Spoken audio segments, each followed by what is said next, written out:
A segunda dinastia de Portugal, a da Casa de Avis, também conhecida como Joanina, porque houve 3 reis que se chamavam João, começou após a derrota de Castela na Batalha de Aljubarrota em 1385, na qual, mais uma vez, foram contrariadas as pretensões de Castela ao trono português. Desta feita por parte de Dom Juan, casado com a filha do nosso rei Dom Fernando e que tinha o apoio da nobreza portuguesa. Foi na sequência da crise de 1383-1385, um período de guerra civil na história de Portugal, também conhecido como interregno, uma vez que não existia rei no poder. A crise começou com a morte do rei Fernando de Portugal, que não gerou herdeiros legítimos masculinos. Na Batalha de Aljubarrota, Dom João Mestre de Avis, filho bastardo de Dom Pedro I, resultado de uma ligação com Dona Teresa Lourenço, fidalga galega, estava ao mando das tropas portuguesas e de aliados ingleses.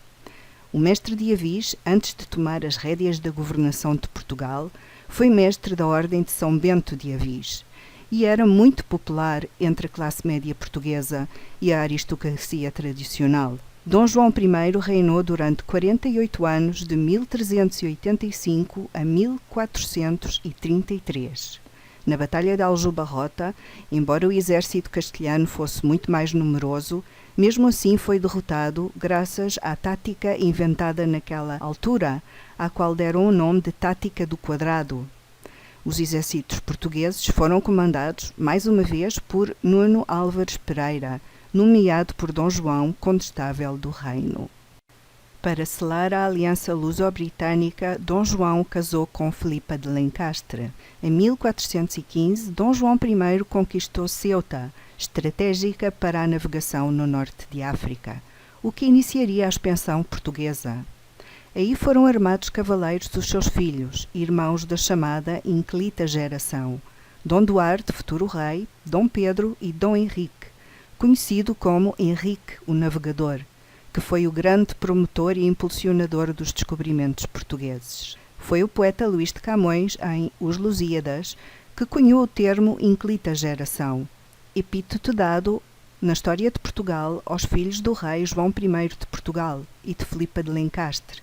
Canto IV, Estância 50. Mas, para a defensão dos lusitanos, deixou quem o levou, quem governasse e aumentasse a terra mais que dantes, inclita geração, altos infantes.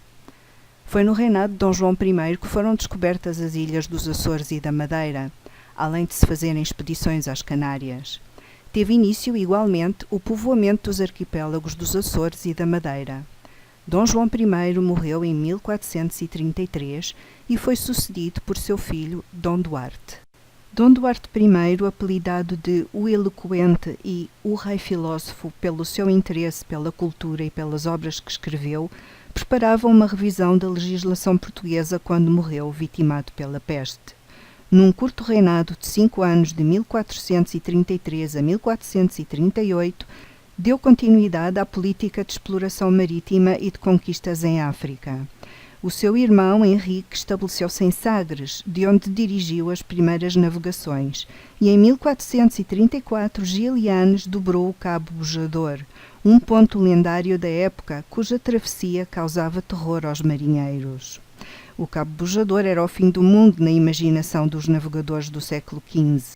Dom Duarte morreu em 1438 e foi sucedido pelo seu filho Afonso. Dom Afonso V reinou durante 43 anos, de 1438 a 1481. Foi apelidado o Africano pelas suas conquistas em África. Casou com Dona Isabel de Lancastre, que morreu muito nova, com 23 anos. Na vizinha Castela, o rei Henrique IV morreu em 1474. Tendo como única herdeira Dona Joana. O nosso Dom Afonso V casa com ela em 1475 e declara-se rei de Castela, invadindo o país vizinho.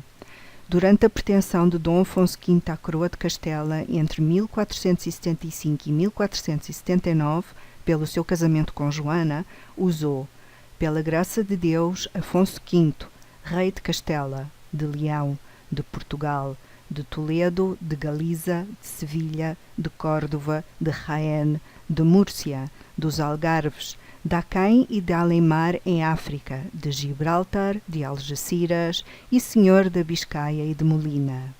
A campanha fracassa. Desiludido e com sintomas de depressão, Dom Afonso retira-se e abdica para o filho, Dom João, futuro Dom João II de Portugal. Dom João II reinou durante 14 anos, de 1481 a 1495. Foi um grande defensor da política de exploração atlântica, dando prioridade à busca de um caminho marítimo para a Índia. Durante o seu reinado conseguiram-se os seguintes descobrimentos. 1484, Diogo Cão descobre a foz do rio Congo e explora a costa da Namíbia. 1488, Bartolomeu Dias cruza o Cabo da Boa Esperança, tornando-se no primeiro europeu a navegar no Oceano Índico vindo de oeste. A totalidade das descobertas portuguesas do reinado de Dom João II permanece desconhecida. Muita informação foi mantida em segredo por razões políticas e os arquivos do período foram destruídos no terremoto de 1755. Os historiadores ainda discutem a sua verdadeira extensão, suspeitando que os navegadores portugueses chegaram à América antes mesmo de Cristóvão Colombo. Para suportar esta hipótese, são citados com frequência os cálculos mais precisos que os portugueses tinham do diâmetro da Terra. No fim do século XV, havia em Portugal uma escola de navegação, cartografia e matemática há mais de 80 anos, onde os cientistas mais talentosos se dedicavam à investigação. Enquanto Colombo acreditava poder chegar à Índia seguindo para o oeste, é provável que Dom João II já soubesse da existência de um continente no meio. As viagens do misterioso capitão Duarte Pacheco Pereira para o oeste de Cabo Verde foram possivelmente mais importantes do que as interpretações tradicionais supõem, porque os seus logros na exploração, matemáticas e astronomia foram de um nível excepcional para a época. Também é sabido que Lisboa contava com uma rigorosa e pormenorizada cartografia. Aperfeiçoou o astrolábio, inventou tecnologias sofisticadas para a época, como a quilha, para que os seus barcos não se virassem no alto mar, a vela na proa para navegar contra o vento, os canhões de retrocarga que permitiam aos seus galeões e caravelas fazer fogo 7 vezes por cada disparo do inimigo, etc. Portanto, quando Colombo pediu apoio para a sua viagem, Dom João II recusou. Colombo, capitão sem experiência atlântica, partia de uma suposição que o rei sabia estar errada. Dom João II estava decidido a chegar à Índia contornando a África, por isso não havia razão para subsidiar a expedição. Dom João II negociou o Tratado de Tordesilhas com os reis católicos, no qual Portugal retém o Brasil e a África, assim como o possível caminho marítimo para a verdadeira Índia. Morreu no ano seguinte sem herdeiros legítimos, tendo escolhido para sucessor o Duque de Beja, seu primo direito e cunhado, que viria a ascender ao trono como Dom Manuel I de Portugal. Dom Manuel I Venturoso reinou durante 26 anos, de 1495 a 1521. Prosseguiu as explorações portuguesas iniciadas pelos seus antecessores, o que levou à descoberta do caminho marítimo para a Índia por Vasco da Gama, do Brasil, em 1500, por Pedro Álvares Cabral, que descobre o Brasil e prossegue a viagem até Calcutá, e das ambicionadas ilhas das especiarias, as Molucas, determinantes para a expansão do Império Português. Foi o primeiro rei a assumir o título de Senhor do Comércio, da Conquista e da Navegação da Arábia, Pérsia e Índia. Tudo isto contribuiu para a constituição do Império Português, fazendo de Portugal um dos países mais ricos e poderosos da Europa. Com a prosperidade resultante do comércio, em particular o das especiarias, realizou numerosas obras cujo estilo arquitetónico ficou conhecido como manuelino. O Mosteiro dos Jerónimos em Lisboa é um dos legados mais exuberantes do estilo manuelino. Esta época observou das mais importantes revoluções culturais, políticas, económicas, religiosas, sociais e científicas, pelas quais a humanidade já passou, o Renascimento. A sua ambição de unir os reinos ibéricos levaram-no a ceder às exigências dos reis católicos. Numa das cláusulas do seu contrato de casamento com a herdeira de Espanha, Isabel de Aragão, aceitou em 1496 que fossem expulsos os infiéis, mouros e judeus. Cedendo a idênticas pressões castelhanas, Dom Manuel I solicitou, em 1515, do Papa, a introdução em Portugal de um tribunal da Inquisição. A nível interno, dedicou-se à reforma do reino, dos tribunais e do sistema tributário, adaptando-o ao progresso económico que Portugal então vivia. Foi sucedido pelo seu filho Dom João III, o Piedoso. Dom João III reinou durante 36 anos, de 1521 a 1557. Herdou um império vastíssimo e disperso nas Ilhas Atlânticas, costas ocidental e oriental de África, Índia, Malásia, Ilhas do Pacífico, China e Brasil. Continuou a política centralizadora do seu pai. Para fazer face à pirataria, iniciou a colonização efetiva do Brasil, estabelecendo o governo central em 1548. Foi, entretanto, um rei que geriu muitas crises, a financeira, por exemplo. No seu reino, as despesas da coroa incluíam esse império vastíssimo e disperso. A crise política, porque o seu reinado assistiu à emergência de duas potências, a Espanha de Carlos V e o Império Otomano, que só lhe faltava Marrocos no norte de África para daí a entrar na Península Ibérica. A tudo isto acresce a proliferação da peste, maus anos agrícolas, instabilidade meteorológica e até o grande terremoto de Lisboa em 26 de janeiro de 1531. O sismo de 1531 em Lisboa foi um abalo de grande intensidade, provável magnitude de 6,5 a 7 na escala de Richter. Dos cerca de 100 mil habitantes, calcula-se que entre 20 a 30 mil morreram. Este rei morreu de acidente vascular cerebral ou apoplexia. Da sua esposa, Catarina da Áustria, infanta de Espanha e irmã mais nova do imperador Carlos V, teve 9 filhos, tendo a infelicidade de os ver morrer todos, muitos por epilepsia. Dom Sebastião I, o Desejado, reinou durante 21 anos, de 1557 a 1578, embora efetivamente só tenha governado 10 anos, porque ascendeu ao trono aos 3 anos após a morte do seu avô, o rei João III, sendo instaurada durante a sua minoridade uma regência pela sua avó, a rainha Catarina de Áustria, viúva de Dom João III. Sebastião era filho de João Manuel, príncipe de Portugal, e de Joana de Áustria. Dom Sebastião assumiu o governo aos 14 anos de idade em 1568, manifestando grande fervor religioso e militar.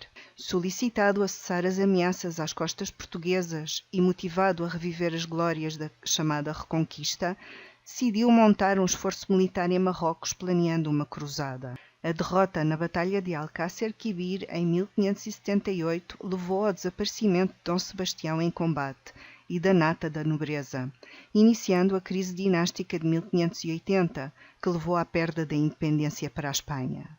Conta-se que, ao ser aconselhado a render-se e a entregar a sua espada aos vencedores, o rei se tenha recusado com altivez, dizendo: "A liberdade real só há de perder-se com a vida." Foram as suas últimas palavras e é-nos dito que, ao ouvi-las, os cavaleiros arremeteram contra os infiéis. Dom Sebastião seguiu-os e desapareceu aos olhos de todos, envolto na multidão.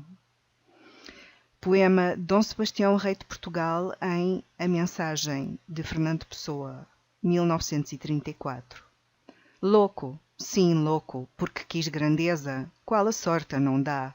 Não coube em mim minha certeza, por isso onde o areal está, ficou meu ser que houve, não o que há. Minha loucura, outros que me a tomem com o que nela ia. Sem a loucura, que é o homem, mais que a besta sadia, cadáver adiado que procria. Dom Sebastião não casou nem deixou herdeiros. Foi sucedido por seu tio, Henrique I, o Casto, cardeal da Igreja Católica desde 1545, que reinou durante 2 anos, de 1578 a 1580. Após a desastrosa Batalha de Alcácer Quibir e depois de receber a confirmação da morte de Dom Sebastião, acabou por suceder ao sobrinho neto.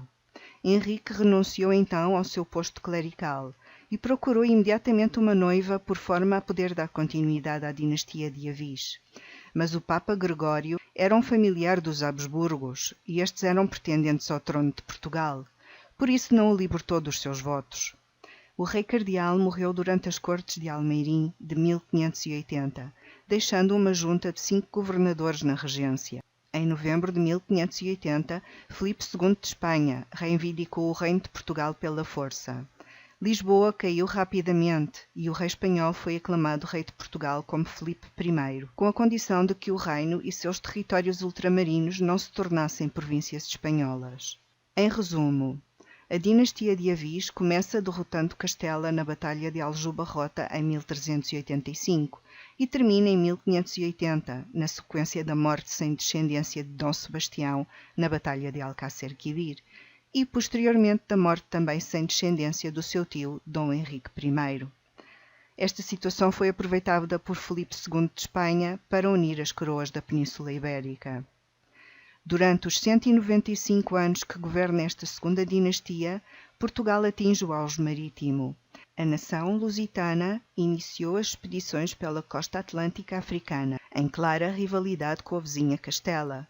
Partindo de Sagres no Algarve, a marinha portuguesa lança-se à busca da rota da Índia e de novos horizontes.